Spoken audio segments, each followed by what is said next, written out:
Hi everybody, I'm Brad Pike, your mayor for the City of Eagle with this week's Mayor Minute. I'm here today at Heritage Park to give you an update on the construction happening. I know it doesn't look like much when you walk by, but the improvements are moving forward and they're on budget.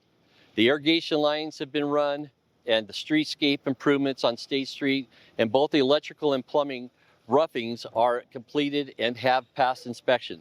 And switching gears a little bit, the Night of 1,000 Pumpkins is coming up next month. If you want to participate in the trunk or treat or the chili cook-off, which will happen in our community hall, applications for both are now open. To apply, just visit our website at cityofeagle.org/pumpkins. The Night of 1,000 Pumpkins will be October 25th from 6 p.m. to 9 p.m. at our City Hall. And lastly this week, remember election season is here. This year we have 2 council seats on the ballot. You should start seeing more campaign signs as we get closer to the November 4th election day. There will be early voting in the second half of October, and if you haven't already, now is a great time to get registered and call Ada County Elections or visit their website to do that. And of course, I wish all the candidates good luck, and I encourage everyone to get out and vote. And as always, stay safe, and we'll see you next time.